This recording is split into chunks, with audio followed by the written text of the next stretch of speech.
Hello everyone, today I wanted to talk about tempo.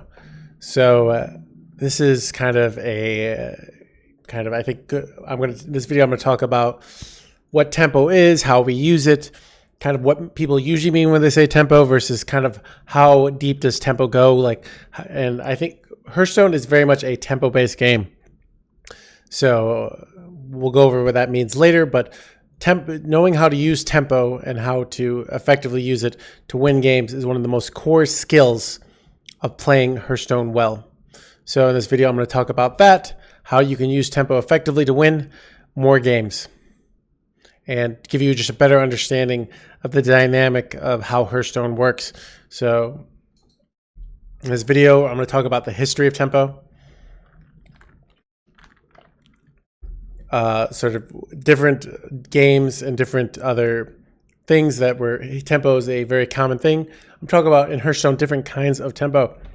So there are more than one kind of tempo in my opinion, but there's one kind that people are usually referring to when they talk about tempo. So I'm going to talk about what they usually mean when they say tempo, when people are usually referring to.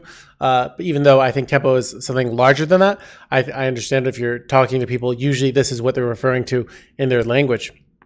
Next, I'm going to talk about tempo wars, the concept. I feel tempo is often like a tug of war or a race where both players are trying to get to the finish line, and you have a tough situation of, do you go for the finish line yourself or do you try and stop your opponent from getting to the finish line? I'm going to talk about tempo and different archetypes. So we're talking about the main kinds of archetypes common in Hearthstone and how tempo can manifest differently in those different archetypes. I'm going to give a brief card on value trading because I think it's one of the most important reasons why tempo can be so important and board can be so important. So we're going to talk briefly about value trading before going into the finals of how do we use what we've learned, what actual actions do we take to win games using tempo.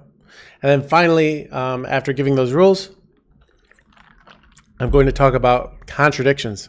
So I'm going to talk about what are situations where the rules that I told you about how to use tempo effectively, when are situations where we don't use those rules, and kind of how can we make better plays sometimes that maybe go against the normal rules of tempo. But honestly, if you're a beginner player, you could just skip that section. It might actually confuse you more to have too much information when you haven't worked on your tempo fundamentals yet.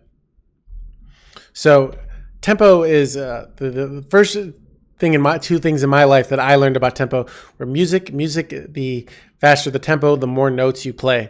If you have a high tempo, you go through the song faster. If you have a low tempo, you go through the song slower. Hearthstone can work like that. If you're playing high tempo style, you're going for a fast win. Where if you're playing a slow tempo style, you're maybe going for a long controlled win. Chess is also has the main unit of time is called the tempi. So chess, each player goes one turn and then the other person goes one turn. And going first is a big advantage because you're ahead one tempi to start off with. And by playing your piece, moving your pieces around and getting them in an advantageous position, you can force your opponent to do bad things and then go for the kill. So in general, but what's interesting is chess, kind of like in Hearthstone. Let's say I've dropped my queen, but most of your pieces are in really bad positions, and I'm able to get leverage and attack on your king. It doesn't matter that I have way more pieces than you because I'm about to kill you. Hearthstone can have that similar thing where you're out of cards, but the opponent can't get to you quickly enough, so you win anyways because you've activated your tempo fast enough. So also, I like to think of tempo in RTS or just regular war. And in RTS, you build your units, you send your units to battle, you fight with the units. I also think of like World War II history where you had to build your tanks, then you send your tanks to the battlefield, and then you finally fight with your units. And often, if one person's fighting and the other not, they will just absolutely crush the one. So it's important for both players to have units ready. So Hearthstone's a lot like that. Instead of building units, we draw cards. Instead of sending units to battle, we play our hit cards from our hand onto the board. And then with fighting units, we either attack with our cards that are on the board, either on their face or on their other minions.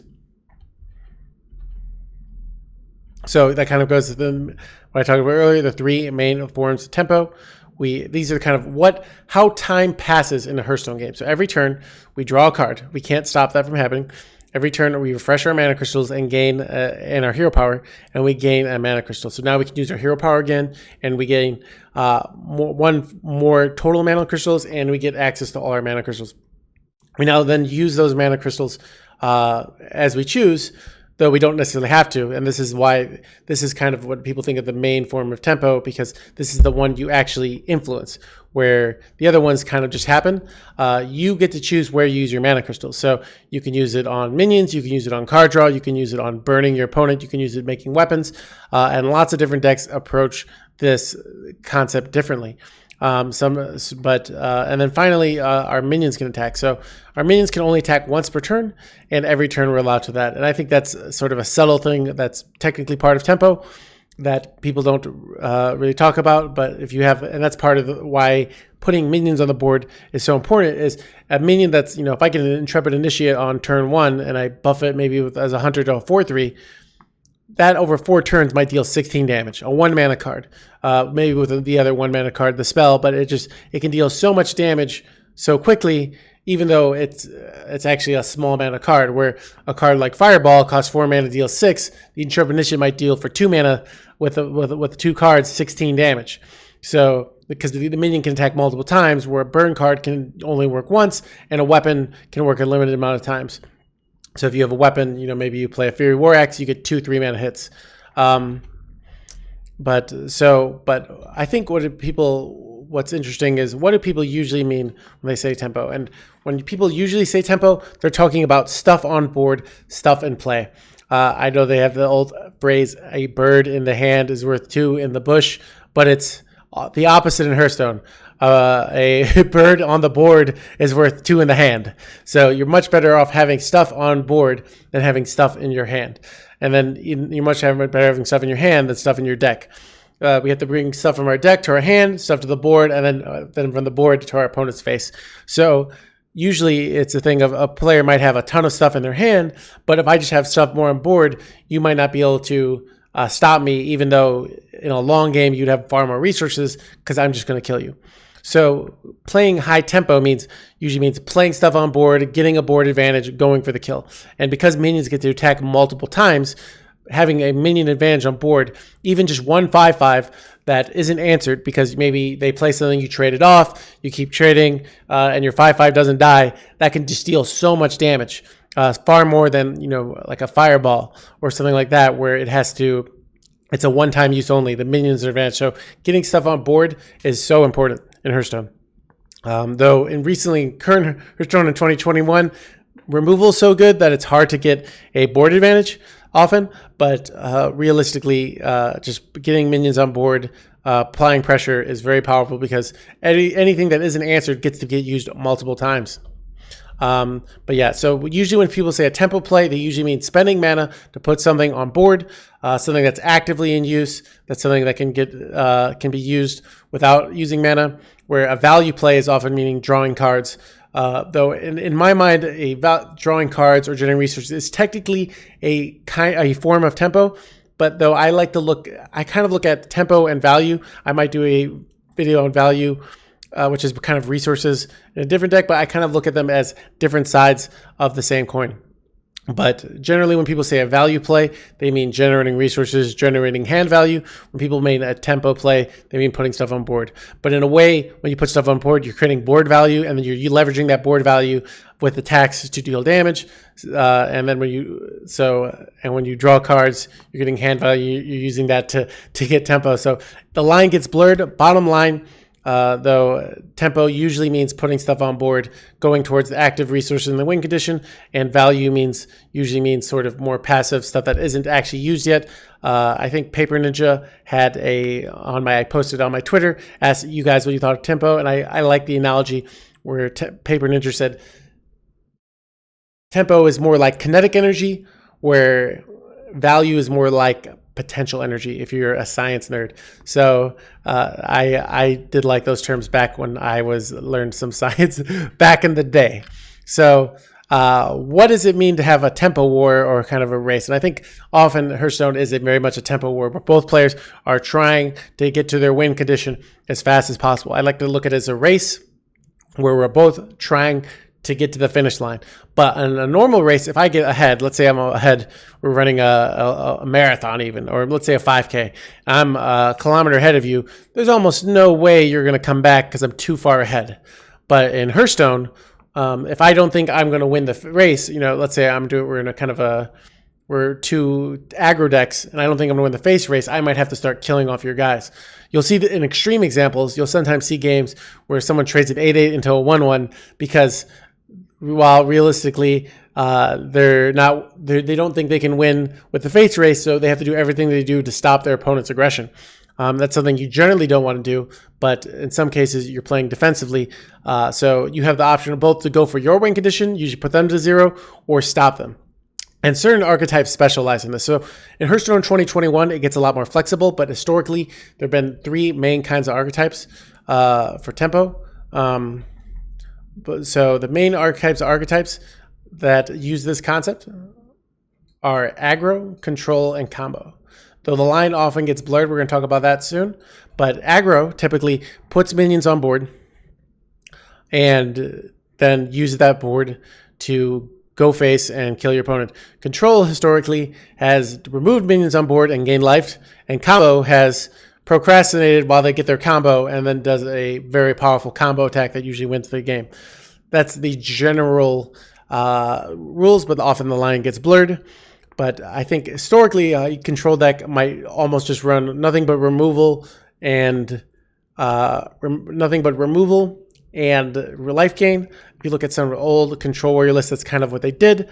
But now in Hearthstone 21, the line gets blurred. So control decks will often play for tempo. So maybe they kind of react reactively in the early turns, but then they start playing minions on board and they actually go for the win.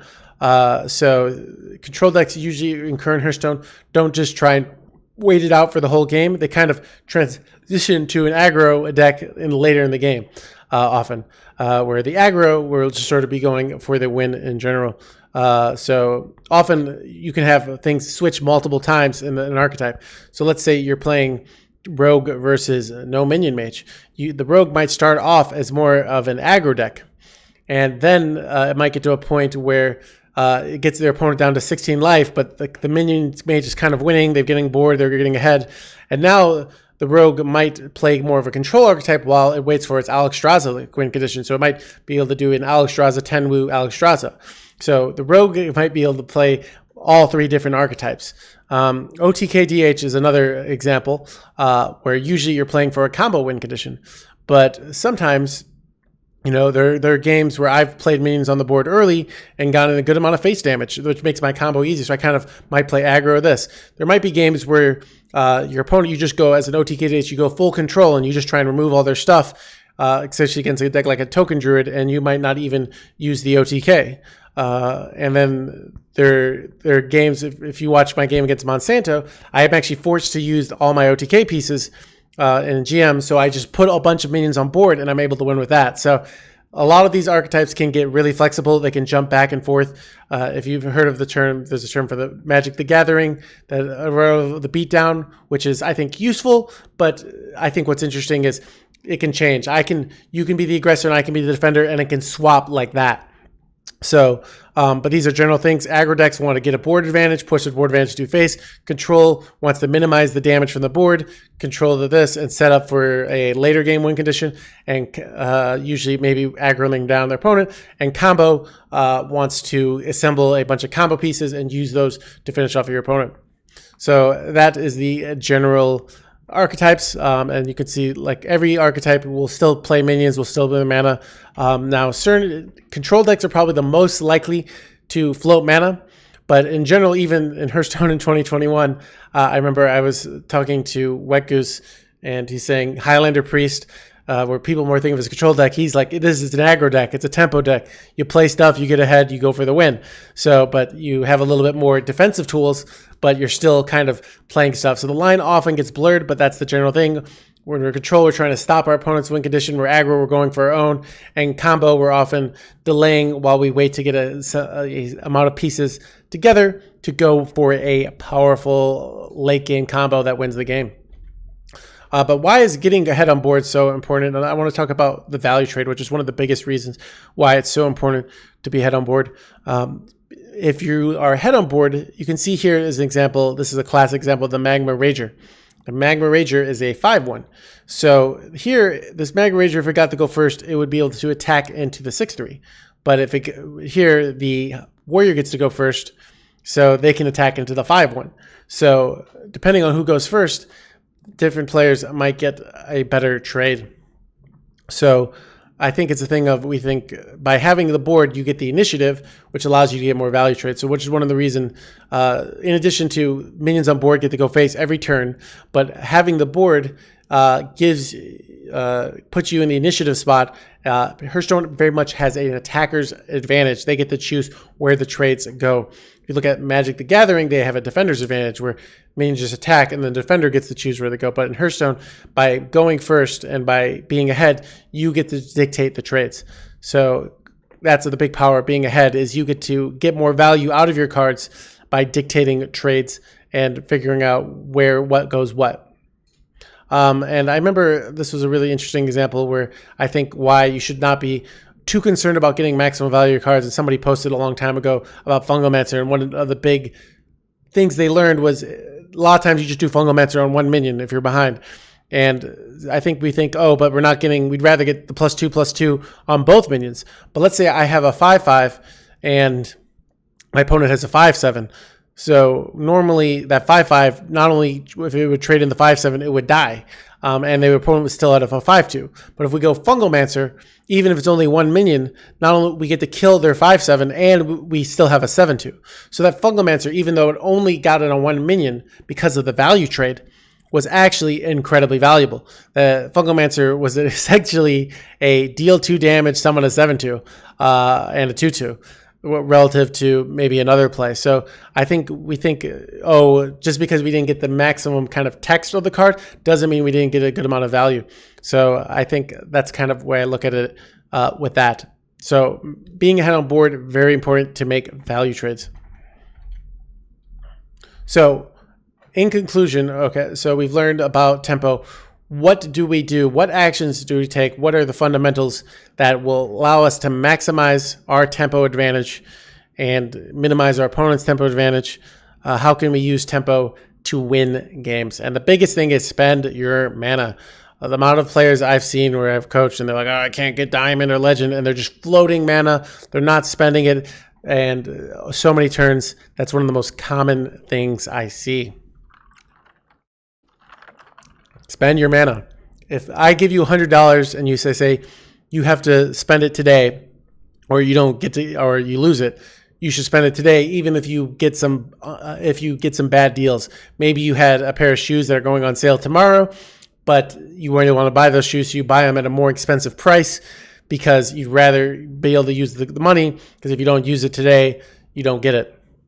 So we don't get our mana back, so we want to be spending it every turn. Next, we want to put minions on board first, generate resource second. So we want to be able to get a board advantage, often a tempo advantage. We want to be putting things, we want to have more stuff on our board than our opponent and able to dictate the pace of the game. Then often when we're ahead, there are situations where we might generate more resources. But ideally, we want to be playing our minions on first and then generating resources second. Next, we want to play on curve. So we want to spend a card often. So in practice, we want to spend all our mana. And how do you do that?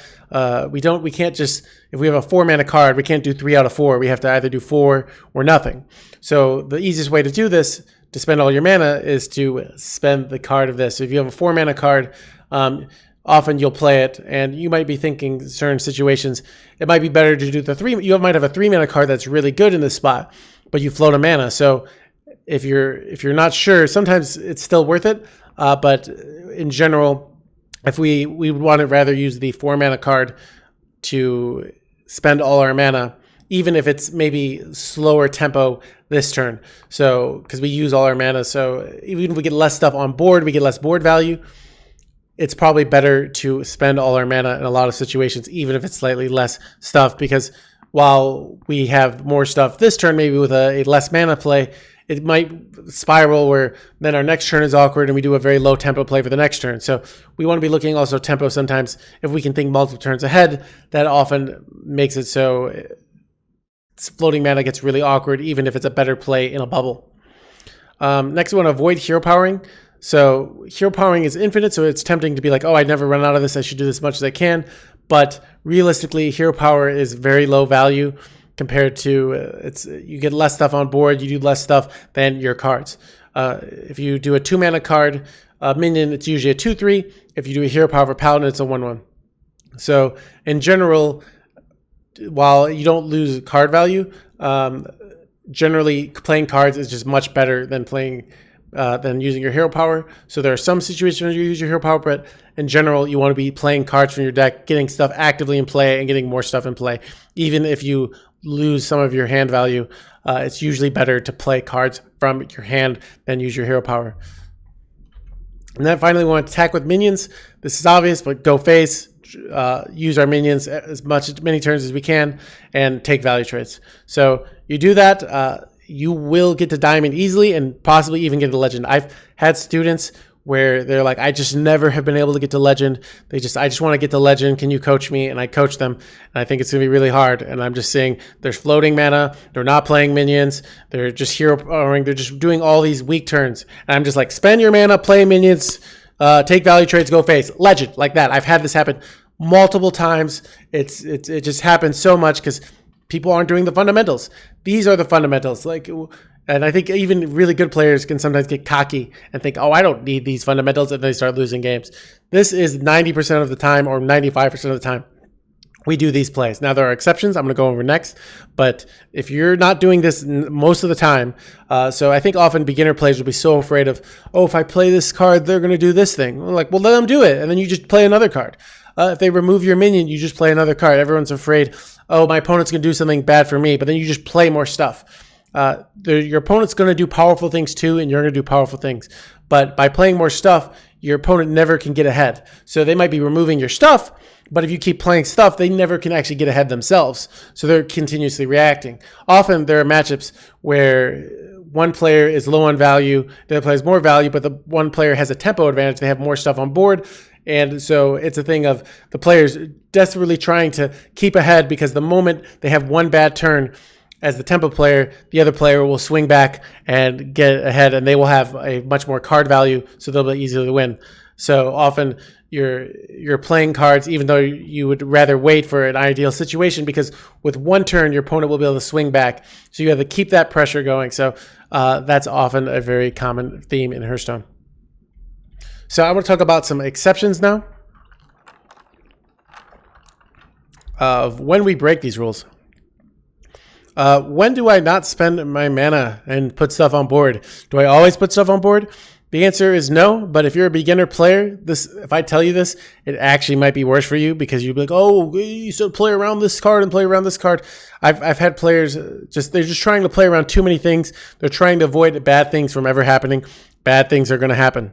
But in general, the main reason to not put much stuff on board is reduce the scalability of our opponent's stuff, or play around board clear. So if we're ahead on board, often we will, let's say we're getting ahead and we're playing against a control warrior. A really common scenario is that they might be coming up with their turn 5.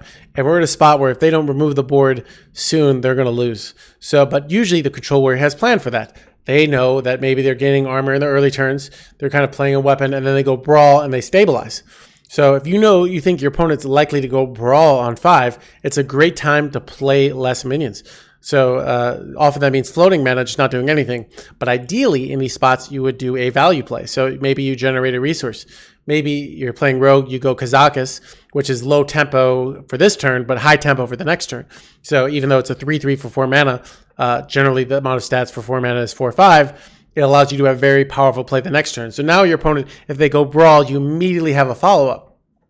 So that's a good thing. But also, go drawing cards. Maybe if you're head on board, you might go Arcane Intellect or something like that. So drawing cards or generating value, or also playing weapons is a great thing, because weapons can't be interacted with the normal board clears. So I can spend, or even sometimes using burn. So if you're a no minion mage, maybe you do a fireball in the face because your opponent's going to do a clear next turn. So by spending your mana on burn, because playing an additional minion won't really help, because if you play the additional minion we got from Fond of Power, they're just going to have clear more stuff. So that can be a good way.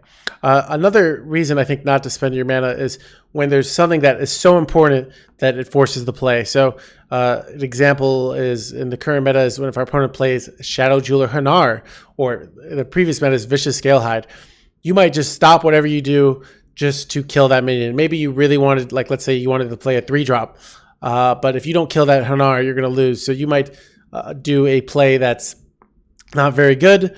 Maybe you're at 4 mana, you had a 4-drop as a priest, and they play Vicious Scalehide, and you go Smite. I know Smite back when Vicious Scalehide was a thing was 2 damage, but you might float 3 mana just so you can kill this thing because it's so dangerous. So that's a skill of identifying must-remove threats, things that are tempo spirals that you have to get rid of or you'll lose the game. So things like Shadow Jeweler Hanar in the current meta.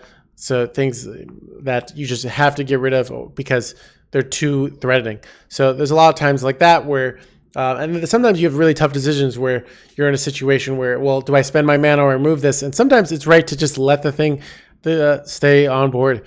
I've had games where I never remove the Shadow Jeweler Hanar and I never activate the secrets, and I just played waiting and then eventually stabilize. So sometimes you think you have to remove something and you still should do the tempo play. That's part of the skill of Hearthstone. That I don't have a perfect answer, but we want to be thinking about what's going to happen the next turn. If we don't remove this, do we just lose, or can we wait? Is our opponent, likely to do something else, or are they gonna, if our opponent plays a bunch of secrets, maybe it's not a big deal because we just do our own thing, or they're not actively trying to kill us. There can be reasons why it's not as big a deal, but in general, we want to be thinking about that and thinking certain cards are must removes. So we will alter our normal game plan of spending our mana, playing as much stuff as possible because the cards are so spirally and they need to be get rid of. Next, I got, when do I either go face or take value trades? So sometimes you think, do we always value trade? I think Gamer Sensei put out an ad that I heard about where they said always value trade. Not true. Usually value trade. Great. Always value trade? No. So if you're a beginner, always value trade. A great heuristic to start with. But as you become a better player, you're looking for opportunities to maybe go face and not value trade. So I want to talk about 2 situations that are quite common where you might not do a value trade. One is kind of similar to the previous one. So let's say our opponent has some minion on board, but we're really ahead. And we know next turn they're very likely to go Brawl. Or let's say even Nether. I think Nether is even a better example. So if they go Twisting Nether, we're playing against a Warlock, well, they're going to clear all our stuff. So if we trade, the only real benefit we get by, let's say we have a 5-1, a Magma Rager, and our opponent has a Sociologist and we have some more board. We trade the 5-1, we lose out on the 5 face damage, but historically the Sociologist could get some value trades. But with Nether, it doesn't really matter. So the main thing the Sociologist would do the next turn is hit us in the face. But if we're the aggressor, usually our life total is very safe, where the Warlock total is not as safe. So a lot of times in these situations, we just go all face and we don't value trade because they're going to do a board clear anyways. Another situation where we might go face and not take value trades is when we're setting up a lethal. So let's say you're playing Rogue and you have Alexstrasza in hand and it's turn 7 and you're afraid they're going to go Flame Strike. It's very likely. And you can trade off a minion. So normally the play would be, all right, well, you trade off their minion. Maybe they have a 5/5 or an Apexis Blast. And by trading it off, when they go Flame Strike, you have 1 less minion for them to kill because you already traded off for their minion. Where if you don't go Flame Strike, well, they'll kill you. Well, the exception is maybe I can set up a lethal. So let's say I can put my opponent down to 8 life. So and if I trade, then they're at 13 life. Well, by putting on the 8 life, I basically say, you have to kill me on turn 8 because I'm going to go Alexstrasza you on turn 9. So that by doing that, you kind of put a timetable on them. So maybe if you're at like 5-10 health, that might not be the right play. But if you're at 30 health, ignoring board and not taking the value traits can be a very strong winning play. So be thinking about that's another very good reason to not take a value trait. So you can set up a lethal. So so also we have situations of, do we always attack with our minions? So I told you that's one of the fundamentals. That's the third step of tempo. We get to attack with our minions every turn. And the answer is no. Sometimes the obvious one is, sometimes they have a taunt minion in the way, and it's not worth the trade. But some more interesting ones is sometimes we don't even go face when we can go face. A really common scenario where you don't go face is you're playing OTKDH versus no minion mage. So let's say we've already gotten our opponents down to 24 health. That's a very common break point for the OTK. It's very good to get off. You don't need any mana discounts. Well, if I've already gotten my opponent down to 24 health, lowering him to 23 health, let's say, or 22 health, maybe with a Hero Power or a Chaos Strike, doesn't really help. But why not? Why? Because they might have a secret. So let's say they went to Ring Toss and they developed 2 secrets, and you played a card and it wasn't Counterspell and it wasn't this. It's very likely they have Ice Barrier. So because of that, you might not go face because you're actually giving them more net life. Now with certain decks, if you're going for a board win condition, well, the problem with not attacking the face is you got to do it eventually, basically. But with OTKDH, you never have to go face again. You've already got them down to 24 life. So that can be very valuable. So Priest also in the current meta, historically, if you're playing against Quest Priest, often you wouldn't attack face because you didn't want to get them to be able to heal to activate their quest. But another interesting scenario is in the current meta, with Flesh Giants, often you wouldn't damage the player because you allow them to get heals on their face, which allow them to discount their Flesh Giants. This was a common thing with Warrior as well in the previous meta with Battle Rage, where often players wouldn't hit their opponent's face unless they had armor because they didn't want them to be damaged because it would give them an easier Battle Rage play. So these aren't always. These are situations, certain decks, certain archetypes, depending on what you value. In the matchup, you might say, you know what, getting a little face damage here isn't as important as maybe denying the potential if they have that secret, denying the fact that they're going to get a cheaper Flesh Giant or maybe a Battle Rage play. There's a lot of reasons not to go face, but way more reasons to go face. So remember, if in doubt, just go face. But 95% of the time, that's maybe 98. But there are those few situations where you don't really want to go face because the benefit doesn't outweigh the cost. So, and then the final one I want to go over is card draw. There are situations where we don't want to draw cards, and you can't actually stop yourself from drawing cards. But if you have a full hand and you draw a card, you will burn that card. And I think one of the most the common scenarios where you don't want to draw cards is if you have a great hand already. So if you have a 10-card hand and you don't want to use up any of those cards, it might be your hand might be better than any card that's in your deck. So a very common example of the current meta is you're playing Token Druid. Well, if you have a full hand and you could drop the coin, but maybe it's on going into your turn 4 and going coin makes you able to go coin Glowfly and you have Glowfly in hand. That coin is more valuable than any card in your deck. So you just overdraw there. That's a very common situation. Though often if you have a Nature Studies, you might go coin Nature Studies to discount the Glowfly. But if you don't have that, you just overdraw. Not a big deal.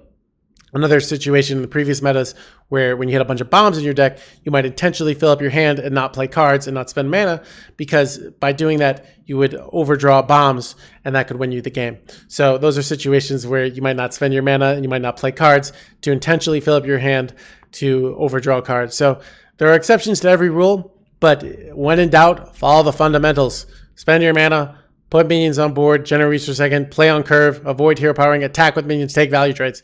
Like this alone will get you to legend, especially if you have some basic understanding of the game. And if you don't have an understanding, I bet you can get to diamond. You play a tempo-based deck, something like a Face Hunter or a Paladin. I know Paladin's a lot worse right now, but Face Hunter is very strong. My dad got to legend the first time with it recently. So you play your cards, you spend your mana, bam, easy legend. So anyways, hope that was helpful. If you have any questions, feel free to leave them in the comment section. I will be answering them, especially today. But hope that was helpful, and good luck. Play tempo, play high tempo, go for the win. Happy climbing.